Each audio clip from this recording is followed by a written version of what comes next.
Let's go to Drew from Fort Lauderdale. Drew, I'm going to be down in Fort Lauderdale very, very soon. Outstanding, sir. Yeah, I haven't been. I've been to Fort Lauderdale once when I was a kid. I'm going to be upfront. I did not love it, but I'm going to be down there doing some shows and podcasts, and some of them are right in the Fort Lauderdale area. Nice. Be prepared. It's super scorching hot. I'm ready. No, I'm ready for that. And also, I am got some good. I'm going to dinner with a couple people. Sounds like there's some pretty good restaurants down there, at least. So it should be a good time. Absolutely. Yes, it will be a good time. Good.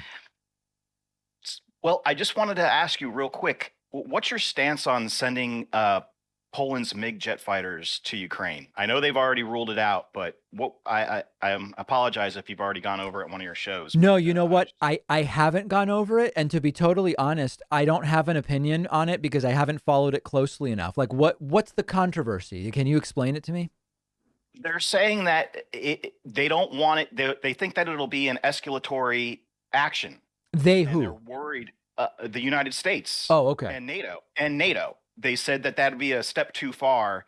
That if we provide them with those MiGs, that Putin, and they're even talking about saying, he could go nuclear on us, and we cannot risk that. We cannot risk that type of escalation. Nuclear proliferation. Yeah. So, I mean, listen, here's the thing. In a sense, it would be potentially escalatory. At the same time, if the parties involved are worried enough about what Putin's going to do next, such that they believe sending the MiGs is a preparation for defense, then you kind of have to do it. I mean, I don't think you can be guided by how a madman will react to you to some degree. And we're kind of like giving up we're kind of like letting him dictate as opposed to us dictating what's going to happen. Indeed. And that's why I'm for the no-fly zone as well. The no-fly zone is tough because the thing about the no-fly zone is anybody can make a no-fly zone, but it's about enforcing the no-fly zone. And what we're talking about is shooting people down and killing them at the end of the day. So that's a major step. I don't know about that. I mean, I'm not saying yes or no. I'm just saying it's more than just, we should just do it. Like you don't offhandedly do a no-fly zone. It's just my feeling on it is this is where we need to be strong. We said never again after World War II. Right. It's happening again. And we've already given them thousands of javelins, which have destroyed hundreds of vehicles and killed, hundreds of Russian soldiers already. Yeah. And we said we're going to give them what they need. He's begging. Zelensky's begging for these jets. Do you want Biden to go back on no boots on the ground, or do you want him to stick to that? No, I want him to stick to that. Okay. We have the most awesome Air Force in the history of mankind.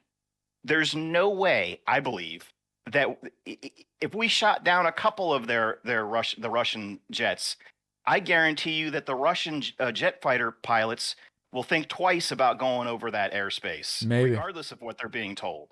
It sounds to me like, listen, I am not pretending to know the answer here. I know that the no-fly zone will lead to significant death, and not just the fighter pilots, but it'll lead to death on the ground as well, from what I'm reading.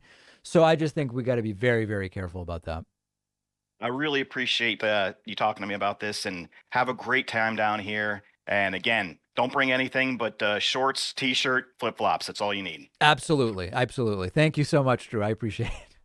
Thanks, David. All right. There's Drew from Fort Lauderdale.